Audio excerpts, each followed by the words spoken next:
Hey, you're not joking, huh? I've never been to Jackson Hole, China.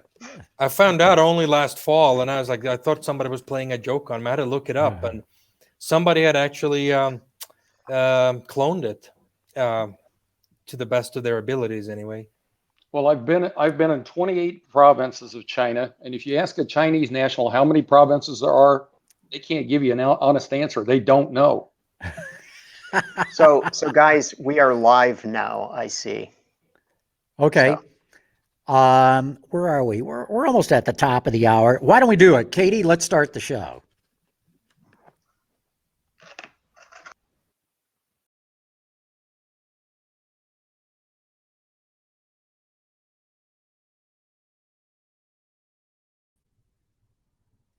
This is Autoline After Hours with John McElroy and Gary Vasilash, episode 506 for April 23rd of 2020.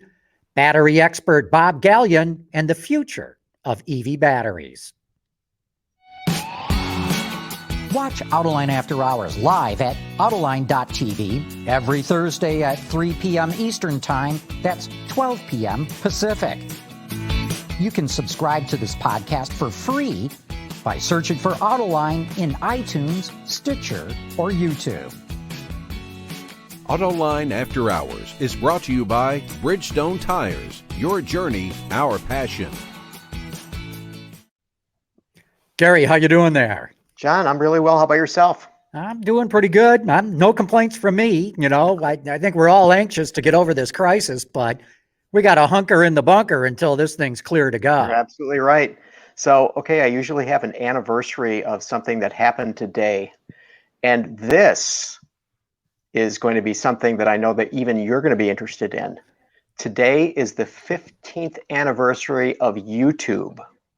Wow. So all of the people can go to the Autoline YouTube channel and watch our shows. There you go. That's exactly right. I did not know that the 15 years. Wow.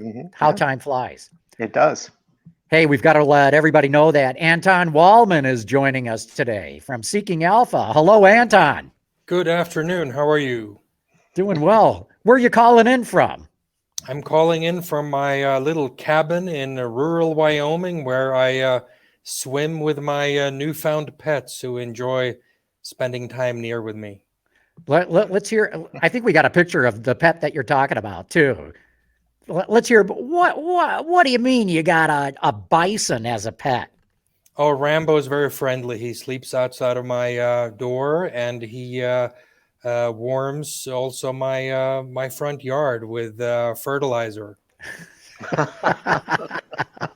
I'll bet he does. Well, thanks for joining us today, Anton. Good to have you on the show again.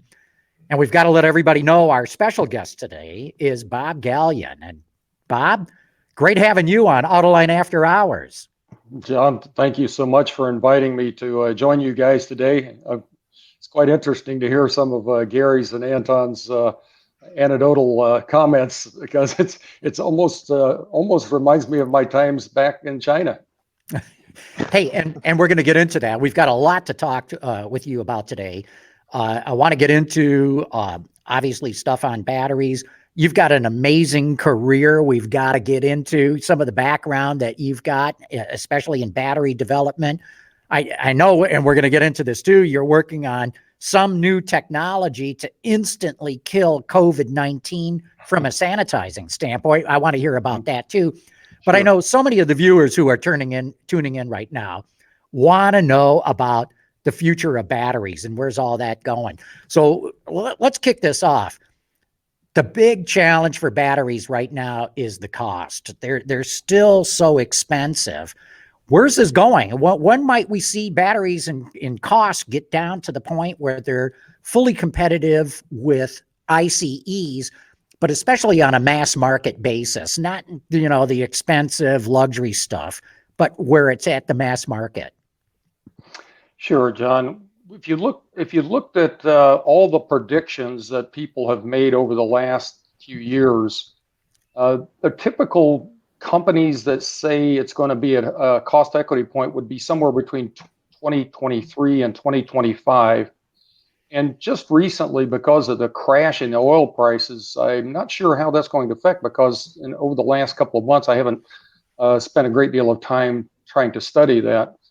But I do believe that the cost equity point will clearly be within the next 3 to 5 years, without question, if not already in certain parts of the world, depending on the cost of the oil and the reason for having electric cars in the first place. So it just depends on how much that people will want to buy electric cars, and whether or not the price point for fuel is really a driver for them.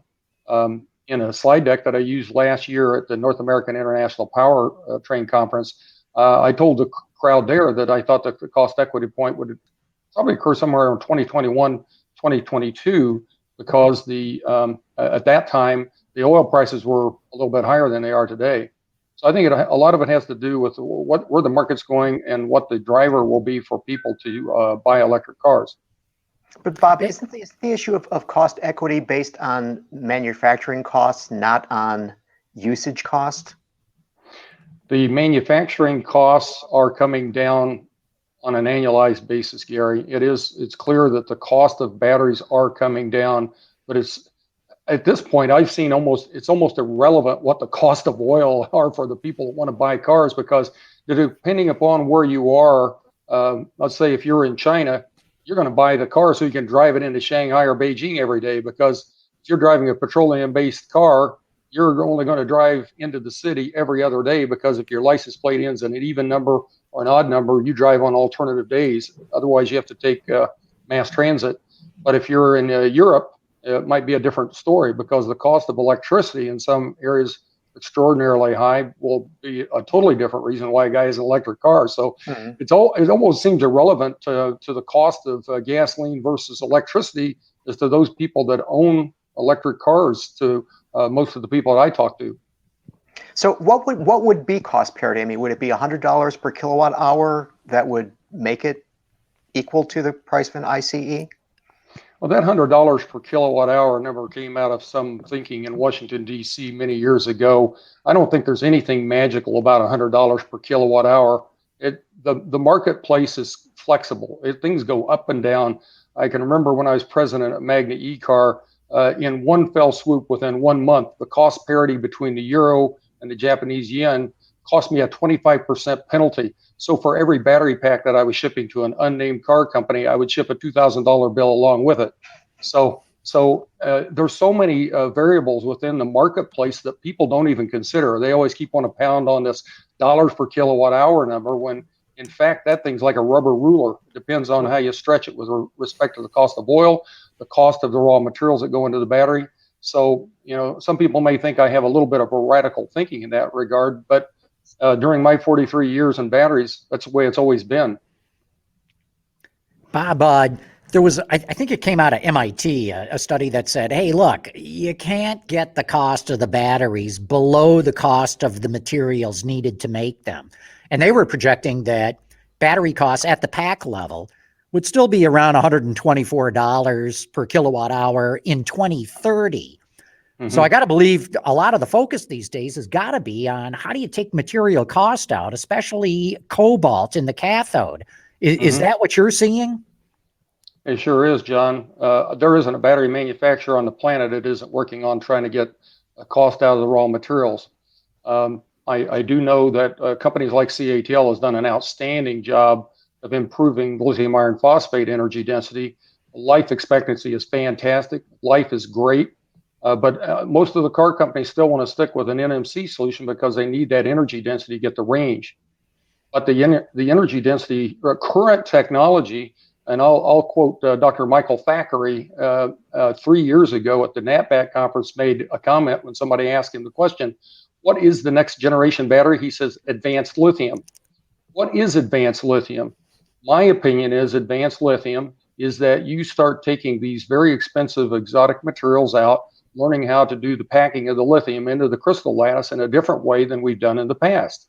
And so far, there's a lot of companies out there that are being quite successful at doing that.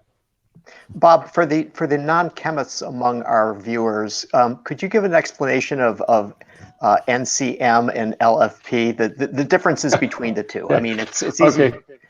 Gary asked that for my benefit, by the way. Well, lithium iron phosphate is a little bit of a different structure in the electrodes of the battery, and we'll try to dive into the great detail. But the what we call NMC represents nickel, manganese, and cobalt. And you will hear some numbers thrown around with the NMC technology, whether it's a 532, a 622, or an 811. What that means is the ratio of those three chemicals or those three elements and how they're put together into a crystal lattice inside the active materials of the battery, because each one of those has a different packing density or a way of collecting the lithium during charging and discharging. So does one, okay, so very simply, I buy a vehicle and it has one type of battery in it, and John buys a vehicle that has the other battery in it, and otherwise the cars are exactly the same. What will the difference be for his experience and my experience? Well, let's say that you have one that has less cobalt in it. Theoretically, the battery pack would be cheaper because you have less cost of materials that go into it, yet the packing density may be similar or it may be better depending upon which battery manufacturer it is making the technology. So in other words, the difference you won't know the difference. Wouldn't know the difference. Okay. No. So it's all about getting rid of the cobalt? That's the game today, Gary. But one of the big things that I've seen happen over the last decade, and you always know the old guys in the industry when they can talk about this with great authority, that back in the days when I was at Magna International working with Dr. Jonas Barisa and Ted Roberts and some of the guys from the older days of working at Magna, I think, John, you know Ted pretty well. I do. But we were working at that time on a packing density of a battery pack at around 0.68 to 0.72. What's that mean?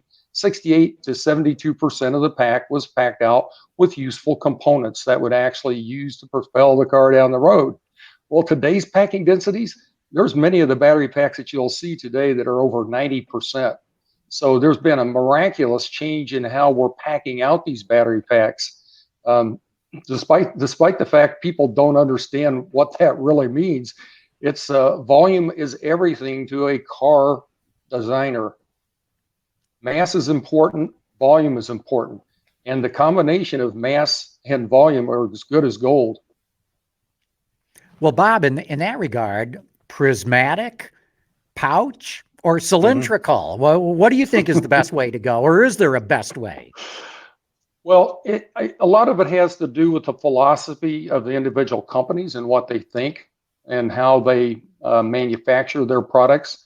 I'll pick on General Motors because I worked for GM for 21 years and then as a spinoff of Delphi for 4. General Motors has done a great job of building their design philosophy around pouch technology. Why? Because they protect it with a shell around it. That shell, it's a very good design in terms of protection and in terms of thermal management. However, in China, there was a different design philosophy taken using the prismatic technology because the people in China thought that the prismatic was a better design solution for their marketplace because in their inner circles, they thought it was a safer design when in fact it has proven to be true in China, but we haven't really seen a great deal of prismatic designs coming out here in North America yet. But it's a design philosophy difference between the different companies and how they institute those different design features. Because so far I've seen some great designs in cylindrical, pouch, and prismatic.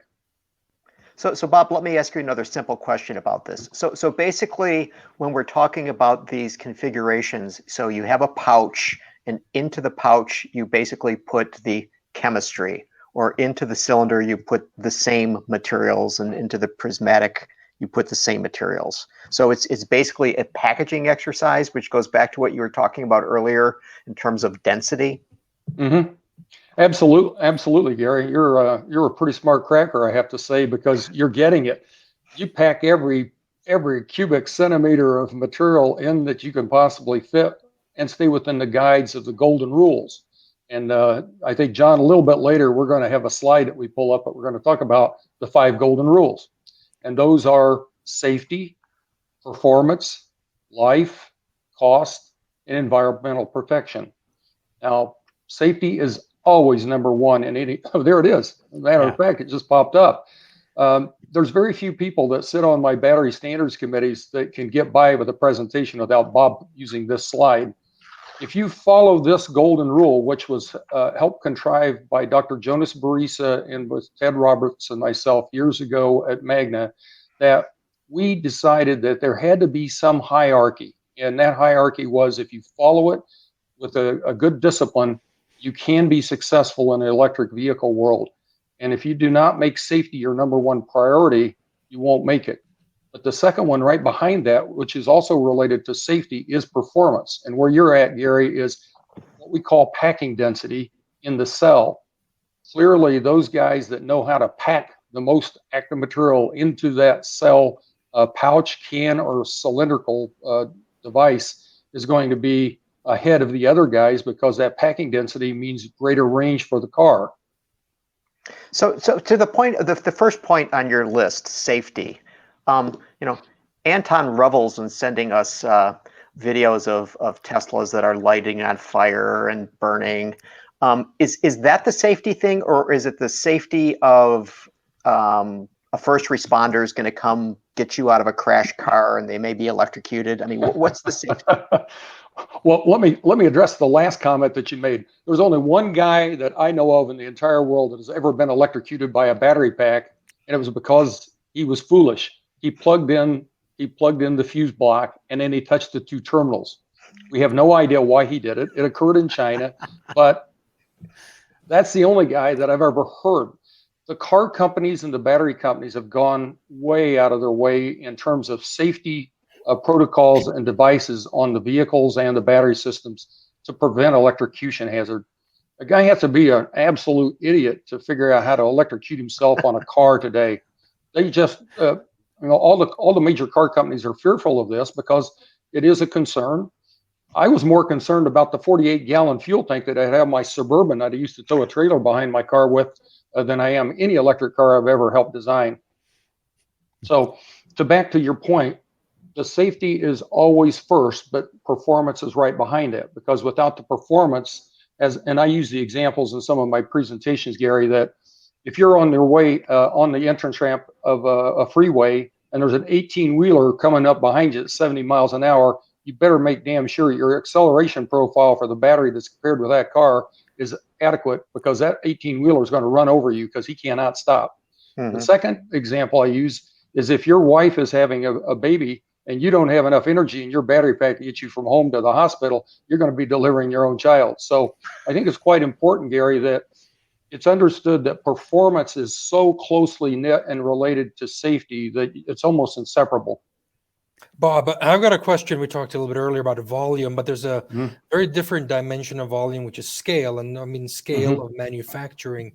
I've heard conflicting statements over the years, both with respect to cell manufacturing as well as the pack manufacturing, as to at what level you get to a very good degree of scale economies. So in certain types of products and industries, it's more of a linear thing whereby you keep going and going and going, and eventually just keeps getting better and better.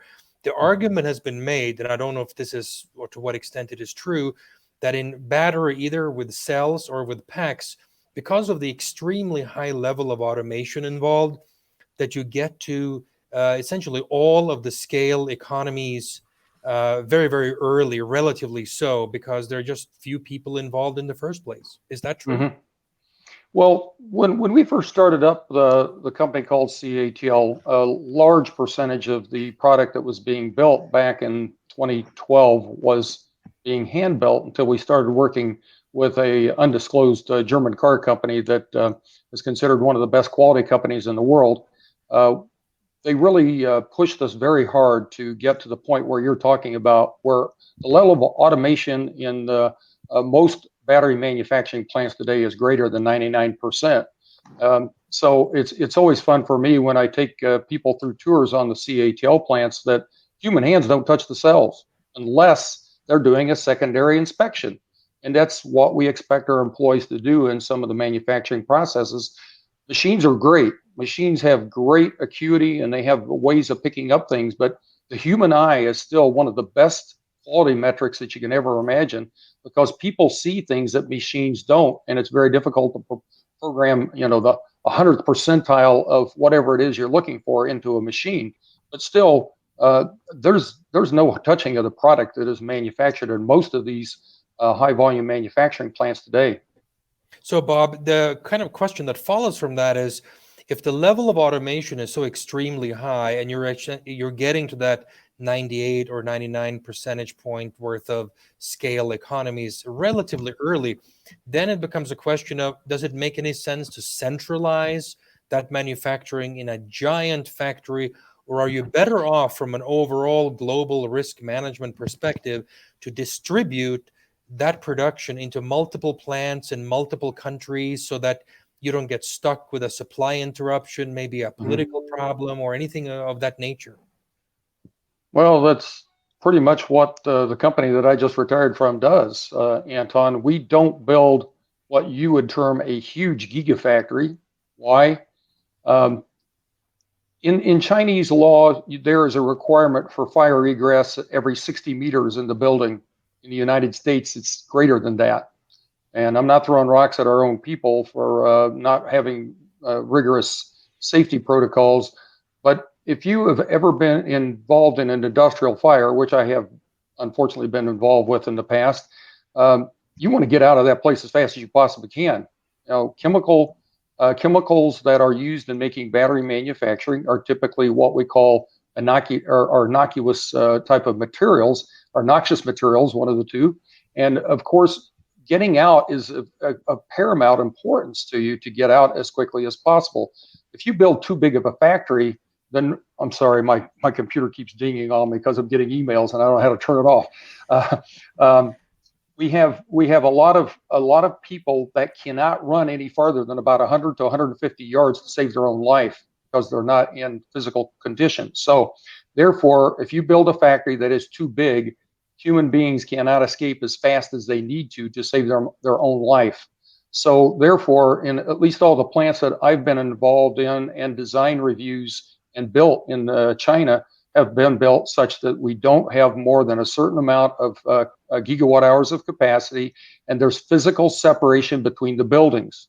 The physical separation between the buildings is filled with thick concrete so that if you have to bring in a snorkel truck, the typical 100-foot aerial ladder truck, you deploy the side pods on that thing so you get stability. You can pick people off the top of the roof or break out the windows to extricate them from the hallways that go around the outer perimeter.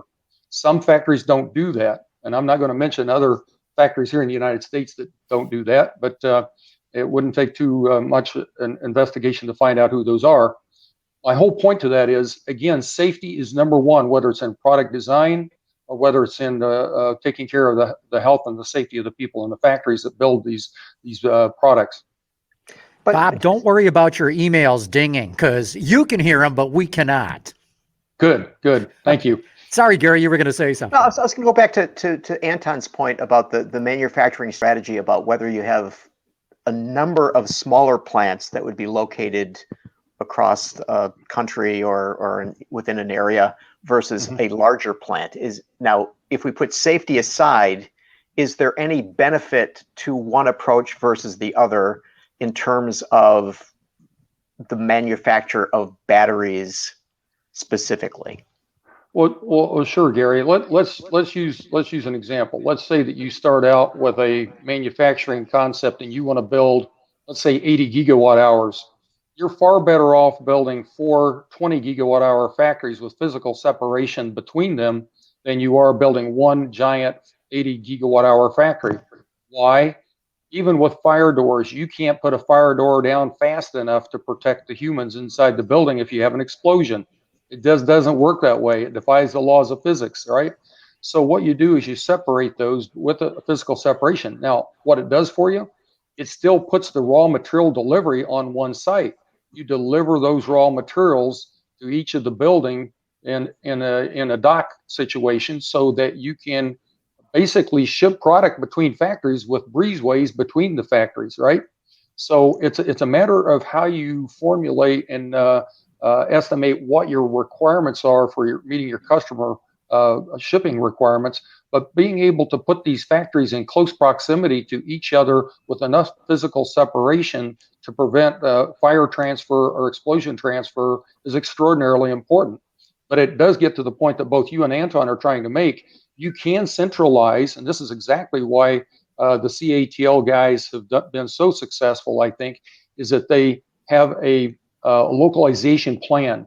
So a few years ago, I did a study in China on what percentage of the raw materials that go into building batteries are. At that time, 45% of all the raw materials that went into the batteries were from the local city. 65% were from the local province. 95% were from within the country of China, and only 5% were imported from offshore. So wherever you put these big factories, it's a great thing for the local provinces or state or cities, because a lot of it is localization, because you don't want to have to ship large quantities of bulk materials to build these things, because they consume enormous amounts of raw materials. Bob, so you mentioned the example of, you say you want 80 gigawatt hours worth of capacity, and you say, as you know, divide that up into 4, and you kind of implied that these were going to be, broadly speaking, on the same site, just separated by perhaps a few hundred feet or so between the buildings. Mm-hmm. What about is there a special and a meaningful benefit to that, as opposed to having these 20 gigawatt hour chunks located, say, 100 or even 1,000 mile away from each other? Are there special combining efforts, other than some very minor administrative stuff that I'm sure in the HR and things like that? But or is that not really relevant? Well, Anton, back in the day, and I'm one of the few guys, I think, in the world that have had the opportunity to work in the two different electric chemistries. General Motors, at that time, GM was the world's largest battery manufacturer, making lead acid batteries, 13 plants around the world. That's what you'd call a delocalized plan. In the United States, they had 5 factories, plus 1 in Canada and 1 in Mexico. So in North America, we had a total of 7 battery plants. But like you're saying, they were distributed around. But though they were distributed around for a very specific reason, to supply regional battery needs in the assembly plants for starting batteries. Now we're talking about a different kind of business philosophy when you're talking about electrification, because the electric vehicle batteries are much bigger than a 12-volt battery. And in many regards, trying to spread those out, now you have to have multiple engineering support groups, multiple facilities management groups, multiple material handling groups. So centralization for large cell manufacturing is very important. You didn't ask this question, Anton, but it is true that the cell manufacturing is a little different than the module manufacturing. Yep. I think what you're getting at, Anton, is that you're better off putting the module or the pack plant close to the assembly plant, but the cell manufacturing, because of the sheer amount of raw materials and the specialized equipment, specialized engineering, and the people that support that, it's critical to put those people in a centralized location so that you can get the biggest bang for the buck for the resources that you utilize. Bob, let's back up a little bit. So explain the difference between the module and the cell. Okay. For people that are not. Okay. Okay. So Gary, a cell is nothing more than what we call a electrochemical device, right? This thing is what we call an active source. What is an active source? An active source is something you can't turn off. Okay. It's built into the assembly, if you will. It's just too cost prohibitive to try to take an active source and be able to shut it on or off. Now, that's not true in satellites. If you're putting up a $20 billion satellite up in the outer space, you can turn on and off every cell that they put in those, like the nickel metal hydrides that they used to use in the Hughes aircraft space missions. But in an electric car, each cell is its own individual electrochemical device that cannot be turned off. You take a multiplicity of those cells and you build them into a smaller module. Well, let me give you an example, Gary. I've always pushed my guys in the battery world to try to make a module light enough that a human being can pick it up and low enough in voltage so he doesn't electrocute himself, okay, or have the potential for shocking himself. The electrocution hazard level is 60 volts DC per the United Nations and the IEC rules. The typical OSHA lifting limit is around 50 pounds. So if you can conceive of a cell being built into a module of less than 50 pounds and less of 60 volts, that sort of builds the mental image as to what a module would be. Your typical module that you're going to find under the hood of a car is a 12-volt lead acid battery that's cranked your car for the last 40-some years or 50 years, right? So when we're talking about these modules are slightly different in that they're not a self-contained package by themselves, but are intended to be connected in a series or a parallel configuration to either increase voltage or increase the amount of energy that you have in the battery system, right? Today's cars are typically wired somewhere between 400 and 800 volts. Some of the new systems that they're building for locomotives or for energy storage systems are going up into the 1200 to even 1500 volt ranges. So depending upon how many of these modules you put in series, you may have hundreds of cells in that series by the way you wire it up. So I hope that answered your question. Thank you. Hey, on that note, we got to take a quick commercial break here. We'll be back in 30 seconds. But first, this message from Bridgestone.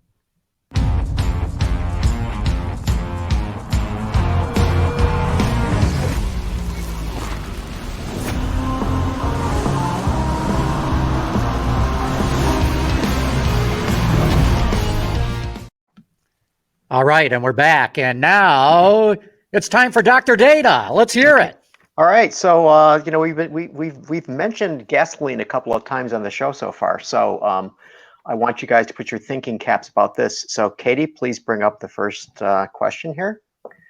So what does 194 million gallons of gasoline represent? Now this will be multiple choice for you guys, so that make it very easy. So here we go.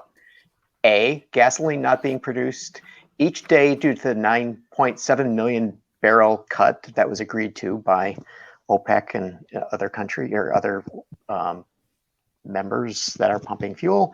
Gas needed to drive 4.85 billion miles, $50.4 billion at the pump in 2019. None of the above or all of the above. So let's take it this way. Anton, what do you believe it is?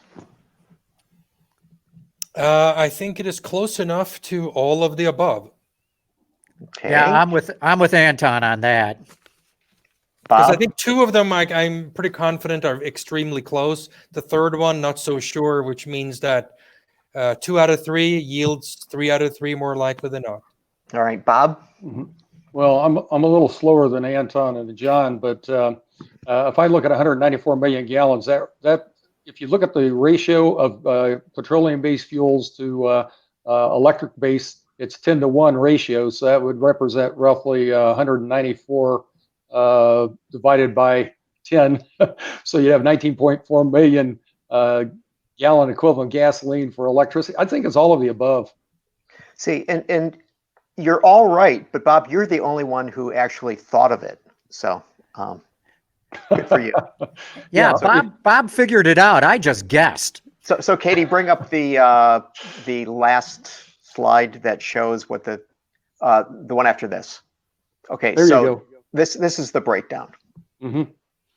Yeah, John, this is something that I learned in my younger years on the EV1 project when we were architecting that, because John Brees and I used to get into some hellacious arguments between 15 and 15.3 kilowatt hours in that battery pack. And John was mandating that I put 15.3 in there when I told him 15.0 was enough. And it was all premised on the 10-to-1 ratio, approximately 10-to-1 ratio of petroleum-based fuels to that of kilowatt hours of the cell capacity. In fact, I think I took one of those slides out that I sent to you to pick from today, John. If you look at that slide deck, I think you'll find it in there. Maybe that's where Gary got his question from. I have no clue. Right. So, Bob, let's get back to the conversation. You mentioned you had a long career at General Motors. You were at Delphi, spun off from GM. You were at Magna as well. My question is, how the heck did an American end up as the chief technology officer of the largest battery maker in China?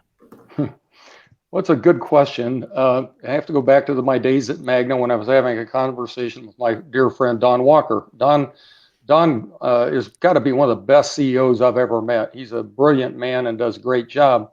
But Don and I had a fundamental disagreement on one topic, and that was where electrification was going to occur first. And during a meeting with Don one day, I said, Don, if you give me about 5 years, we'll build you an empire, but it won't be in the United States. It's going to be overseas. He says, well, I don't want to do business in Asia right now. He says, our mainstay is right here in North America. Well, little did he know that 1 month later, I was having a speech in Shenzhen where I ran into a gentleman that I had no clue who he was at the time. It was Dr. Robin Zung. Robin Zung was the CEO of ATL.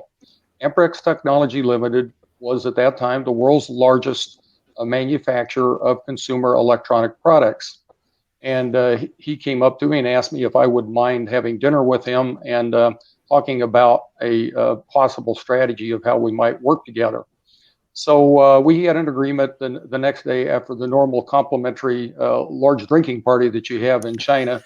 And I was passing the test because I could still walk out the door on my own motive power. But the next morning, I went to the ATL building and I sat in a large conference room, starting out with 3 engineers, ended up with about 20, taking apart a cell, telling them what was wrong with it, because it was a CE business, not an automotive business. And Robin was so impressed that he thought, well, I'd like for this guy to work with me. So Robin asked me if I could meet him in some small town out in California called Cupertino, that there's some business there that he was supplying batteries to. Some fruity company, right? Well, I can't mention that. But Robin asked me if I would consider coming to China and working with him.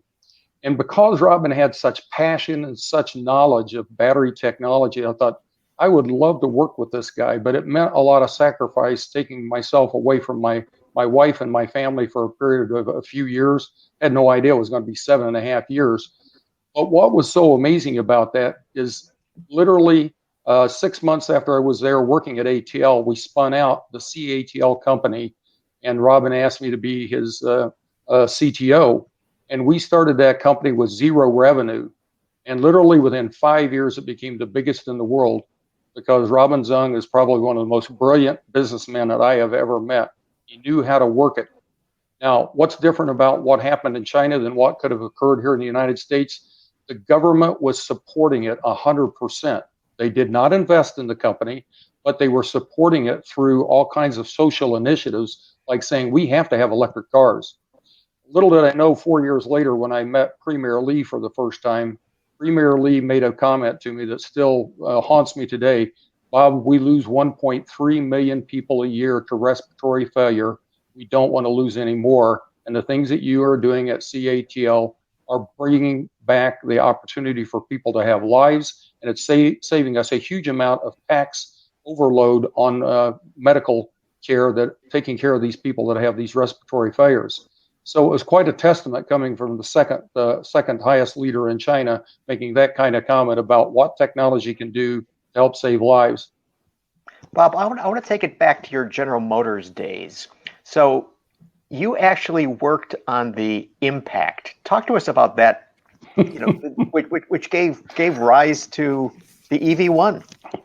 Well, Gary, you're taking me back a long way. Paul Maccready. I don't know if any of you guys have ever had the opportunity to meet Paul Maccready, but I have. I call him the American Da Vinci. Oh my gosh, John, you're right. The first time I met Paul, we were strategizing how to build a battery pack for the original Impact. And to this day, I still cannot figure out how the marketing department came up with the name Impact for a car. It didn't make a lot of sense to me. Hey, Bob, let me just interject too, for those who don't know Maccready, and he had his company AeroVironment. He's the guy that set the land speed, not him personally, but AeroVironment designed with DuPont, in fact, an aerodynamic bicycle. I think they got it up to like over 70 miles an hour with human pedaling. They also built the Gossamer Albatross, the first flying vehicle to be pedaled across the English Channel. And if you, anybody can do an online search, find all about Paul. Unfortunately, he's passed away some years ago, but I just had to throw that in there because the guy was amazing, and it must have been brilliant being able to work with him. Well, John, it's kind of interesting. Everybody was looking at me so funny when I came back with a design for the original Impact with 8-volt modules. So Gary, back to your question about modules, there's nothing magical about a module versus a cell other than a module is a complement of multiple cells. I came back and I showed my design to the guys at REME, and they said, oh, everybody knows that 12 volts go into a battery, Bob, not 8. I said, but it doesn't package. It doesn't give you the right voltage. So we're going to make 8-volt cells. So the original Impact had 8-volt modules in it. Okay, so the design that Paul and I came up with along with his staff was amazing, because that particular car, a lot of people do not know this to this day, I took that car out on the General Motors circular test loop in the 30-mile-an-hour loop. We drove 183 miles on that concept car in 6 hours. And this is a lead acid battery, right? This was a lead acid battery. Now, Gary, since you got me fired up, this is kind of funny. During my tenure at the Magna operation, some electrical engineer came in one day and he says, Bob, we got this old truck over here that we bought in Texas. I said, what kind of truck are you talking about? He says, oh, this is an old Ford truck that's got a bunch of old lead acid batteries in it. I said, what? He says, yeah, the date code on it indicates it was built on April the 20th. I said, I know that battery. I built it in Muncie, Indiana. The plant no longer exists because it was torn down. But the point here is that truck had batteries that were 11 years old. It was exactly the same design concept that went into the EV1, except the EV1 had 19 plates per cell. This Ford design had 27 plates per cell. What made the difference? It's the density of the current that's being pulled out of the plates that controlled the life expectancy of the battery. So a 27 plate element versus a 19 plate element was the difference between roughly 7 to 8 years of life versus 11 or 12 years of life. And those batteries still had 85% of the rated capacity after 11 years. Well, Bob, I still own the first production run Volt from 9 years ago, 2011 model year. And to this date, for what it's worth, I cannot detect any battery degradation whatsoever. The original first year production run had an EPA rated electric only range of 35 miles. And if I average out normal driving on climate makes all the difference, of course, temperature. So you have to average it all out. But I still think I am within, at worst, a rounding error from 35 miles of all electric range. I could be as low as 20 in the winter. And I can, if I really sort of just about hypermile it in the summer, I can basically hit 50. So 35 is a pretty good average today after 9 years. Anton, I've driven with you. You don't even know what hypermiling is. You're incapable of doing that.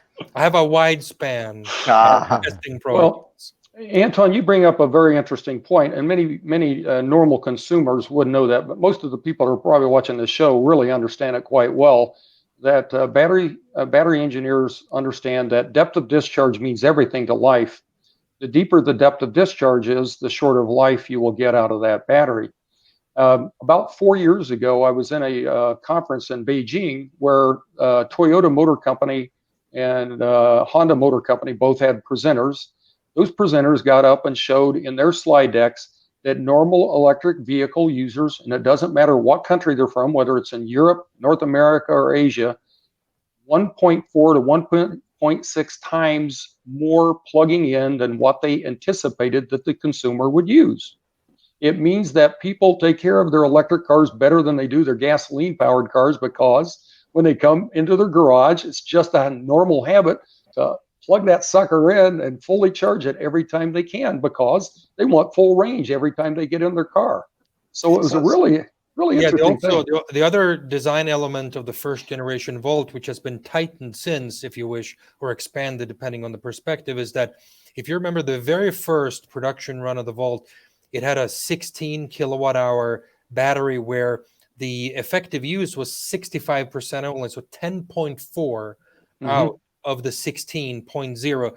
In subsequent years and generations, that was expanded meaningfully up to almost about 80%. But the very first year, GM was extremely conservative, and they kept it at 65% only. And I believe, and correct me if I'm wrong, that may have been the smallest percentage of the total capacity that any automaker decided to go to market with. And that probably, I suspect, has something to do with the sheer longevity of this particular design.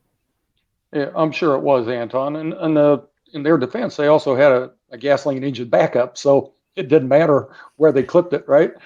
But you're right, and I think rightfully so. They were conservative out of the gate because they didn't want that car program to fail if they were wrong in their algorithms. So I think it was a very good ploy on their part to do so.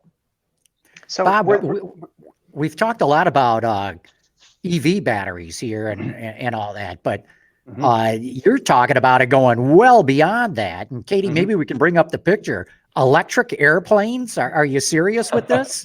Absolutely. The 4 pictures of the aircraft that you see in these pictures that I provided to you, John, actually fly. These are machines that have been airborne and working.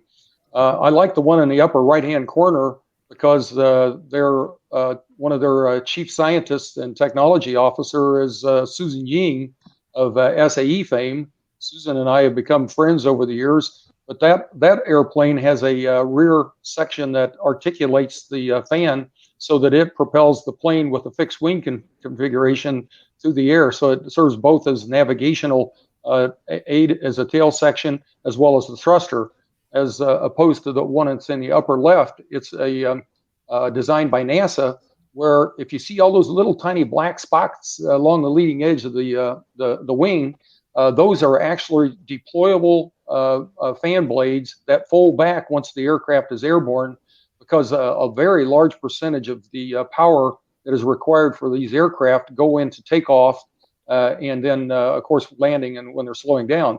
But the takeoff part of it is the most energy demand on, and that's why those little fan blades on the front of that aircraft fold back during flight.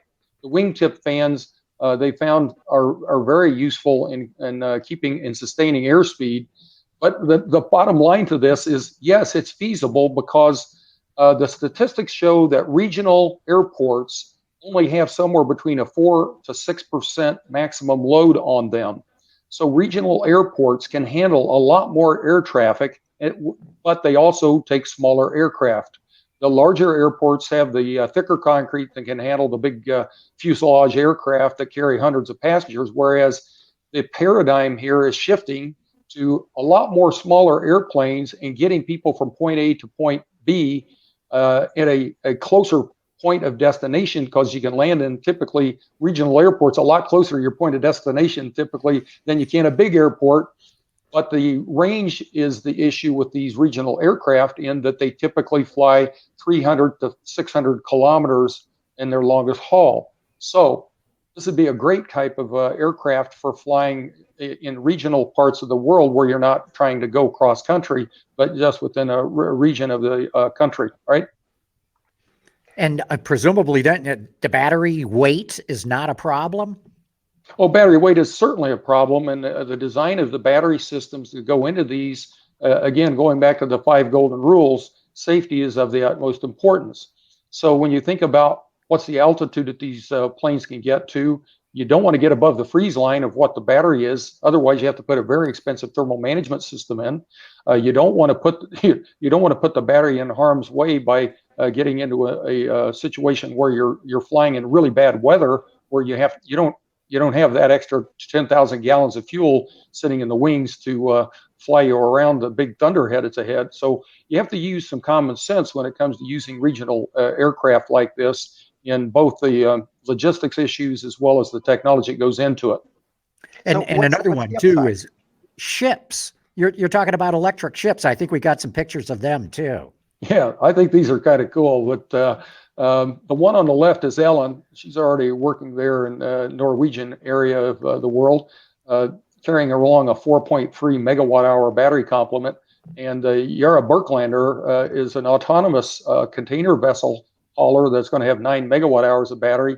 I have to give these pictures attribute to Dr. John Werner.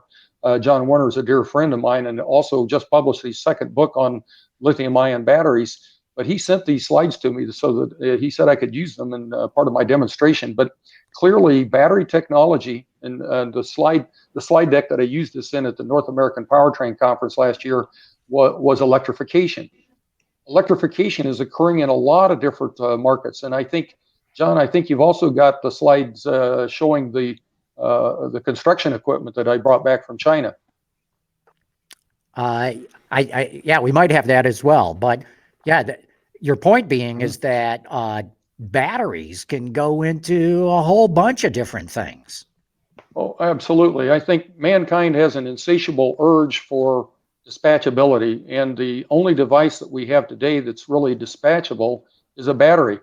You can't carry along some kind of a spinning, rotating machine like you do in spinning reserves, or you can't carry on your back some kind of electrical storage by pumped hydro. You've got to use a little bit of common sense that the only thing that we have today that is able to be dispatchable is batteries. But fuel cells are coming up. Fuel cells are coming right along, but you can't use fuel cell by itself because it doesn't throttle up and down fast enough. So you have to have a battery system that goes along with the fuel cell. So Bob, in terms of the airplane or the cargo ship or the construction equipment, I mean, why batteries? I mean, what's the upside? What's the advantage? Well, let me pick on the construction industry that we were talking about a minute ago, and I don't know if the techies in the back can see that picture of the big backhoe that I had the picture of in the slide deck. But I'll give you the example, Gary. I was in Beijing for the unveiling of 3 electrified construction machines. One was a 22-ton backhoe, one was a 20-ton payloader, and one was a 12-ton excavator. Well, there they are. Here's the early adopters in the construction electrification. If you look very closely, right in front of the 22-ton excavator, there's a guy that looks like an American. He's from Kansas. He's their CTO of Liaogong. Liaogong is the 20th largest construction equipment manufacturer in the world. That machine standing behind you is absolutely quiet. I've actually run that machine myself. It's amazing feeling to pick up 2 cubic meters of soil or rock in an absolute quiet environment.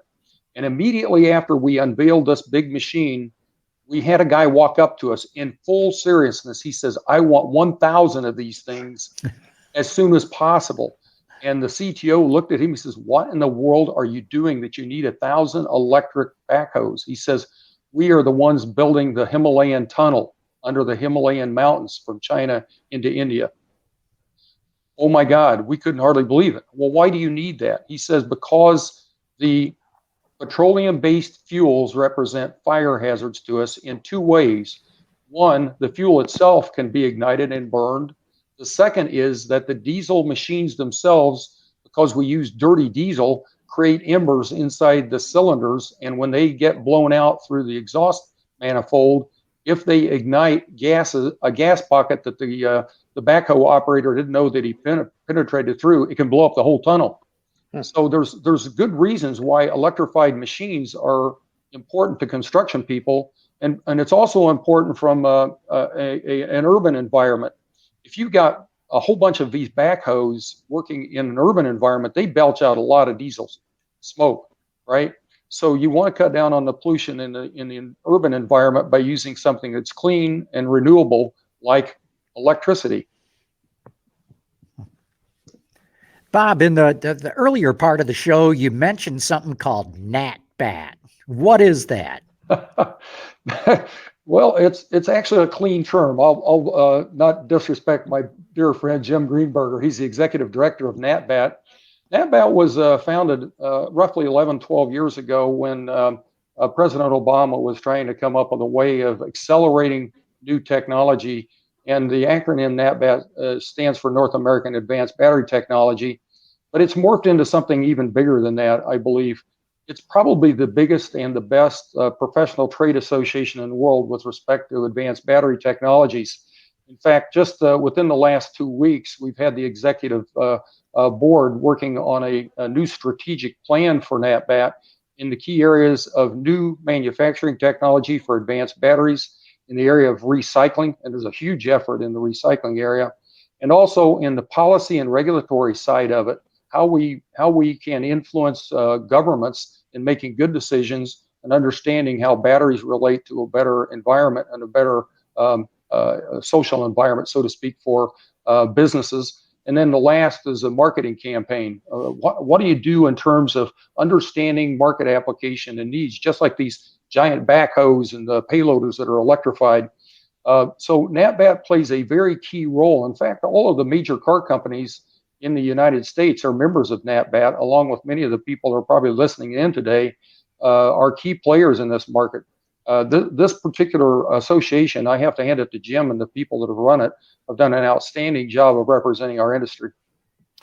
Bob, one of the questions that John and Gary and I get all the time, and I'm sure we ask ourselves all the time as well, is both the prospects for and the development cycles of new battery chemistries and real meaningful breakthroughs that may be on the horizon that we always hear. There are dime a dozen of these companies that come out, oh, we have this magical battery that has all of this extra energy and can be charged so quickly and so forth. Could you speak a little bit about just the development cycle in terms of testing and verification of once somebody thinks that they have a new chemistry of some sort, how long, what it takes to get that through a testing and development cycle so that a real automaker, like somebody with some serious reputation on the line, like a Toyota, for example, the highest market cap automaker in the world, will want to put this in, potentially, hundreds of thousands or millions of cars and stake their entire reputation for, a half a century to come on something like this. How many years do they need to test this thing from the beginning to the end? That's a great question, John. Your people have I have 2 slides that I sent in my PPT, and if your technical team could pull up the one that shows the two growth curves for a lithium-ion battery, that shows that timeline, exactly what Anton's talking about. So as they're trying to find it, or if they can find it, if they can't find it, I'll describe it. It took 42 years. Go ahead and describe it, because there's a lot of slides. They're going through it right now. There's 42 years from the time that lithium-ion batteries were introduced to the benchtop. This is when Dr. John Goodenough, Dr. Stan Whittingham, and Dr. Yoshino were working on this thing called lithium-ion. Nobody knew what the heck it was at the time, and little did we know how long it would take.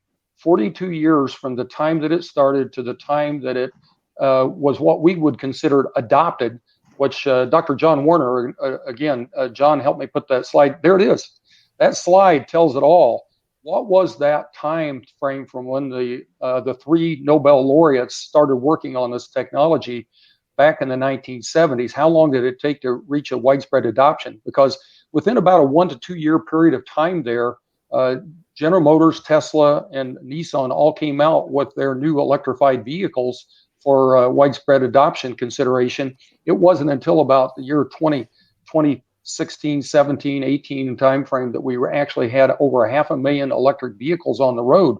But that's a fairly long development cycle time. So, Anton, to your point, back in the day, even when I was working on lead acid batteries, all the car companies that I designed batteries for required at least 2 full years of 4-season testing for those batteries to be considered.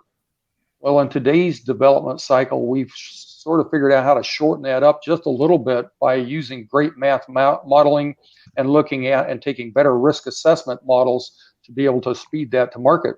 but it still doesn't answer the question of how fast can you develop a new technology.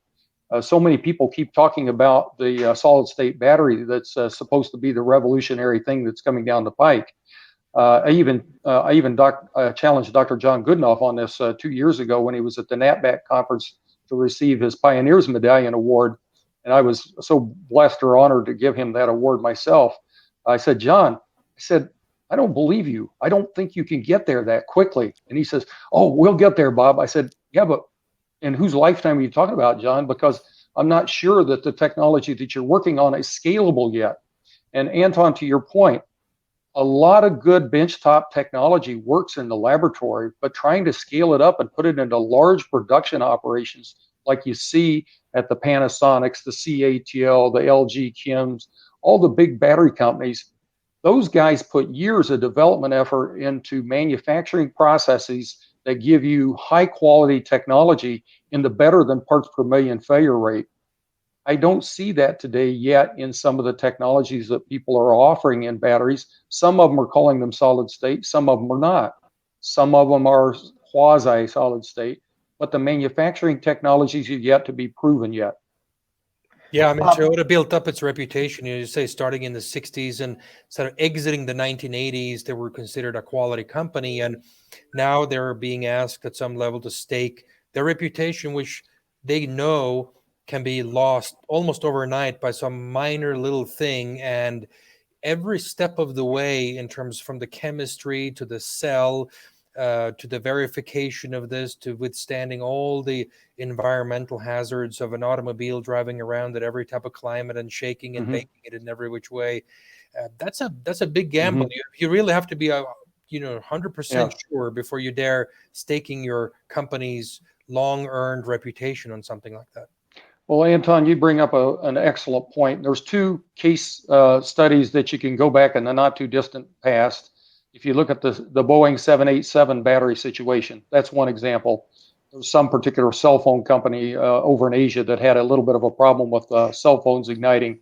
So you don't have to go too far back in history to point out exactly what you're talking about, Anton. But in both those cases, it was a lack of understanding of how the design relates to the ultimate safety of those two devices, because there were features that were in both cases that could have been prevented if proper design technology had been followed. And that's one of the things that we're trying to do with all of our SAE documents that we're writing in the Battery Standards Steering Committee. We currently have actually 24 different committees that address batteries. And during a motor vehicle council meeting one day, some guy says, what the hell does Bob need with 24 battery committees anyway? He says, these things can't possibly be as complicated as rotating machines or transmissions. I said, well, I beg to differ with that. A battery pack is very complicated. All the algorithms, all the safety control measures, the quality metrics that go into building battery systems is got to be top shelf. Bob, we've got a number of questions that are coming in from the audience here. We'll get to some of them. Some of them we've already answered in the course of the conversation. But South Carolina Osprey says, what do we do with all the spent batteries? And I'll add another thing to it. Yeah. How do we recycle these things? Well, it's quite interesting, John, that the last plant visit that I made in China before coming back home to retire as a CTO of CATL was our sister company called Brump. Brump is the world's largest lithium-ion battery recycler. And the members of the executive staff would be the first to tell you that volume means everything in a recycling operation. Quite honestly, there's just not enough volume here in the United States right now for spent batteries to have enough throughput, so to speak, to really turn a good profit. So the early adopters that are in the game right now are probably burning through a little bit of cash in time to get to the point where enough volume will come through their recycling facilities that will generate that cash. And some of that recycling is also premised on how much of the really expensive metals or materials that are in the battery that can be recovered, such as the cobalt. So it's mainly premised on volume and what the materials are that are in the batteries that they're trying to recover. Going through that Brump operation, that is just an amazing sight to see, because they're getting spent batteries from all over China and all over Asia, and to see them go through the mechanical disassembly process, the chemical processing and the final recovery of those precious metals that are then reconverted back into the NMC technology or other recovery of the copper and aluminum that go into making these systems is quite remarkable. It's physically possible to do that. Is it economically feasible? Is the recycled material cost competitive with virgin material? If you have enough throughput, yes. So throughput that's the big problem. Is throughput. You got to have enough. You got to have enough spent batteries. But in China, they're starting to get those spent batteries now because the early adopters, the early shipping was mainly in the bus industry, and now that it's been around 5 to 7 years out since introducing the buses into the marketplace, those batteries are now starting to come back, and it's fuel stock for the recycling operation. This next question comes from Aussie2U, who asks, are all the different individual battery cell designs the same voltage, i.e. 4 volts? Are additional cells the only way to get more voltage to the motor in a performance vehicle? No, in both cases. No, on the front that lithium-ion batteries can be pretty much a voltage that's dictated by the active materials and the electrolyte system thereof that you put into that battery. So you can find a lot of different voltages in lithium batteries. So no, they're not the same.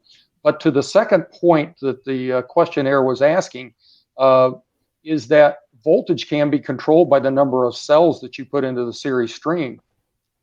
Okay, so as an example, if you need to add an additional 4 volts to a battery pack, you put an extra cell in there, but you have to architect it in such a way that if you're doing a module intermediate between the cell and the pack, then you have to figure out how to package that thing at the next most likely cutoff point between cell and cell voltage and the module voltage that you put into the pack. So it's a little more complicated than just a simple yes or no answer. Gotcha. Okay, Bob Wilson wrote in to say that you're listed as one of the inventors of the cell management system. He wants to know if it's been patented and is it deployed in any operational system? I have a patent on cell management system, but it was here in the United States, not in China. But to Bob Wilson, there's hundreds and hundreds of patents out there on cell management systems. So there's no captive market on one fell swoop solution. So every car company, and I know, John, has their own team of battery management system experts. But then you've got the system experts that have to integrate with the vehicle guy, because the vehicle guys have to now put the architecture of whatever's in the BMS. They have to do the handshake between the vehicle control structure and the battery management system, as well as the battery management system also has to handshake with whatever the cell supervisory circuit is that's got one inside the battery pack. So there's multiple layers of architecture within these battery systems. And Bob, the next question is actually mine. I'd like to get your inputs on what the U.S. needs to do to be competitive in battery manufacturing. There's concern over the world right now, and I'm not even talking for political considerations. I think COVID-19 has awakened everybody to the fact that if you have too many eggs in one basket, it can be a danger for you. So what would you say the U.S. needs to do to really come up to speed with battery manufacturing? Well, clearly adopting some form of legislation that supports electrification. You know, we've had public announcements by nearly every car manufacturer in the United States, even if they're offshore or transplants from other countries. All the car companies are talking about their electrification plan, but yet our government has not done anything in the way of putting together a policy that gives you regulatory statutes within the Federal Registry that would even allow the car companies to comply with, because there's none out there today. And I think this is what the fuel for the fire was in China. Was they had a social need. They have people dying from respiratory failure because of the pollution in their cities. We could also adopt a similar type of philosophy, but maybe not as strongly or as such draconian measures as what had to be taken in China, because we don't have the same specific problem. It's the same overall global economic climate. That was the thing that drove me to China.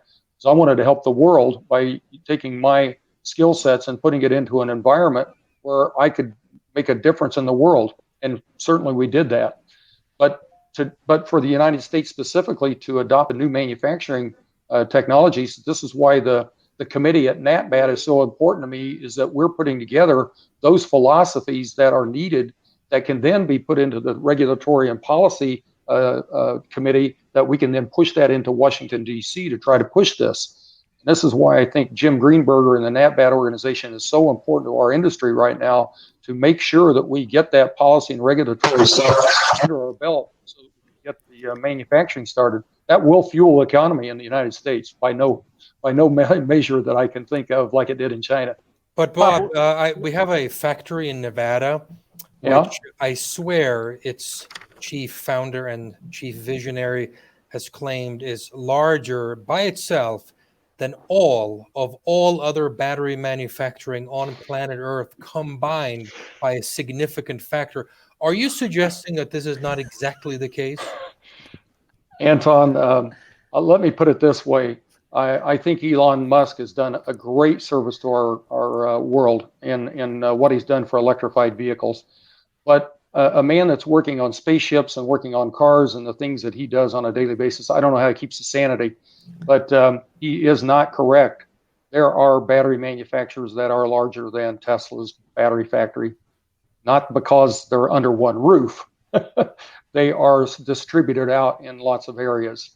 And it doesn't take a genius to get online and find out where those factories are, because you can search for them online and find them. Bob, I want to get back to the point I think John was making about the acceptance of vehicles in the United States.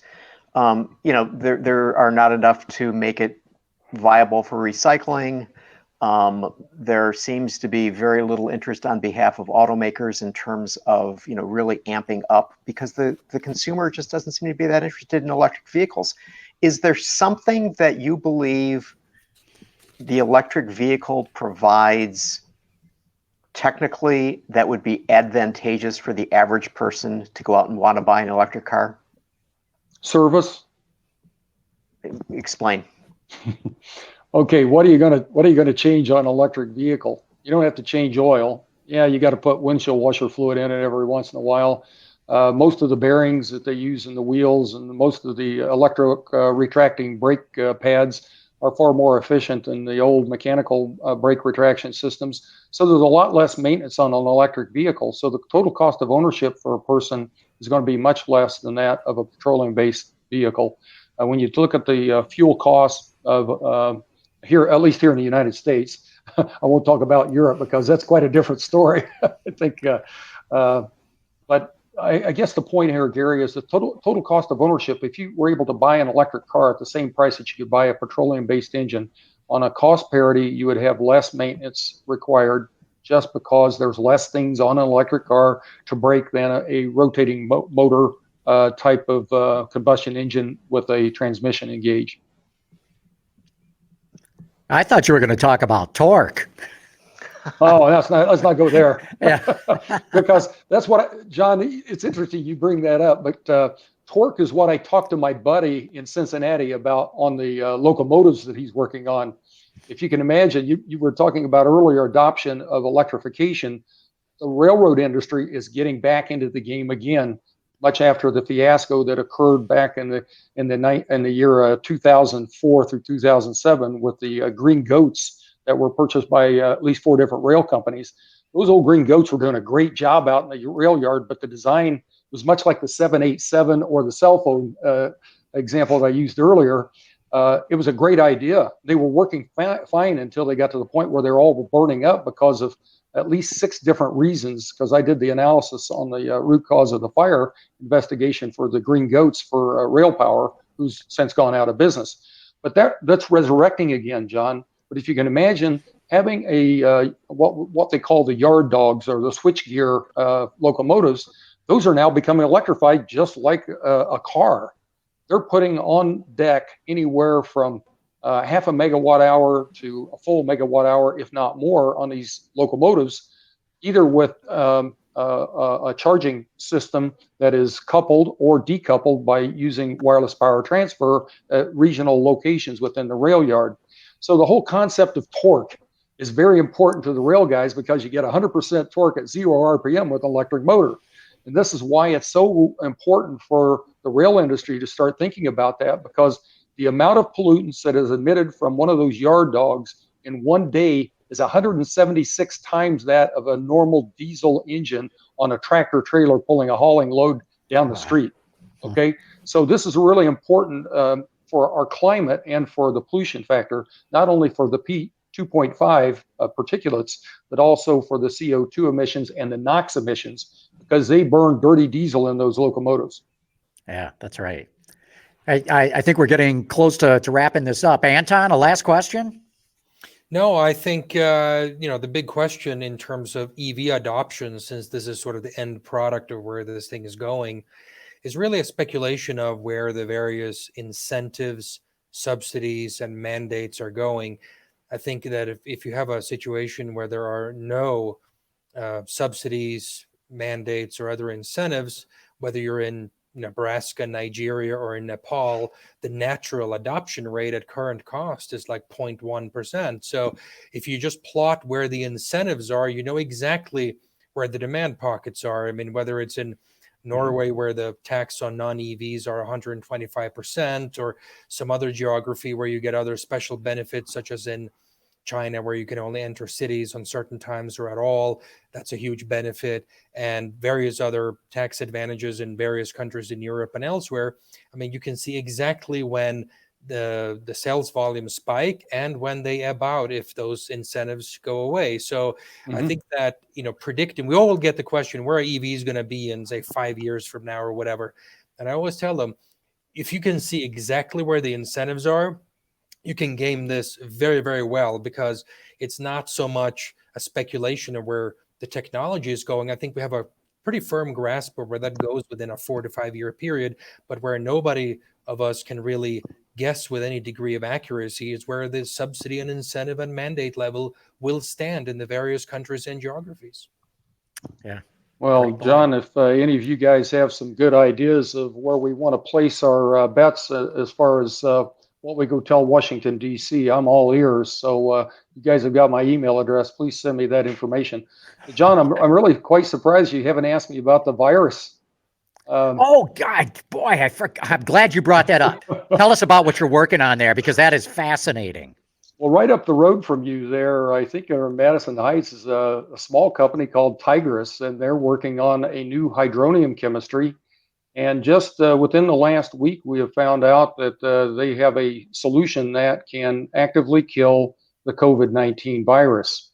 Now, having a degree in biology and chemistry, I read the report. I'm absolutely fascinated by what I read in this report, because a virus is not considered a living organism, because it doesn't have an organized cellular wall. It's got a composite of a outer shell made of a bunch of molecules, but it sure looks pretty organized to me. So, all right, Bob, you said hydronium. This sounds like something out of a Marvel comic. What is hydronium? Well, the old traditional thinking of hydronium was H3O plus, right? And it was discovered back in, I think it was 1804 by a French chemist. They knew it existed, but nobody knew what to do with it. But this company, Tigris, has some very smart people that developed this technology, and they figured out how to stabilize a hydronium ion. That hydronium ion actually has 3 different constituencies in bulk in the concentrated solution that we know of. I won't mention those because of intellectual property rights, but we have found out that a 2.5% solution of this stuff can kill the COVID virus at the level of what they call 5 log. A 5 log means 99.999% of the virus is killed in 1 minute of exposure to this chemical. Now, why is that important? This chemical is also easy. You can put this on your skin, won't burn you. It's not like sulfuric acid that you take out of a battery, right? If you take sulfuric acid out of any of the batteries that I designed 20 some years ago, you'll burn your skin. But you can take the same material that they're using in batteries, this electrolyte, and put it on your skin. It won't burn you. So the novelty of this chemistry is, I think, the discovery of what it can be used for And there are so many applications of this that we can't get into because there's just not enough time. But it is a type of chemistry that just loves to tear up those prokaryotic cells and loves eukaryotic cells. So it's a great wound care chemistry. It's also very good for plant growth because we're seeing some outstanding results in plant growth. So we're learning so much so fast about this chemistry, but kind of keep an eye on that little company up north of you there, John, because I think they're going to be a big winner in the future. That is awesome to hear. Yeah. I moonlight as a battery guy. Yeah. That is so cool. So this might be coming to the market sometime soon? I hope it's coming really soon because we need it as a part of the control of this pathogen. This is such an unusual occurrence in mankind's very short history. The one thing that always reminds me of a story that my great-grandfather told me at his 100th birthday, John, was that he said the saddest day of his life was when he lost his set of twins in the 1918 pandemic flu virus called the Spanish flu.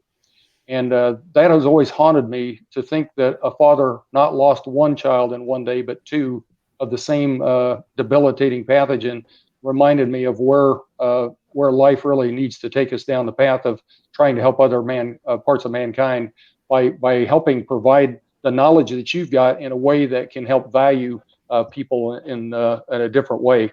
So doing batteries has been a great passion of mine for years, but now that I'm back in the United States, I want to exercise my chemistry and biology background and do something else along with batteries.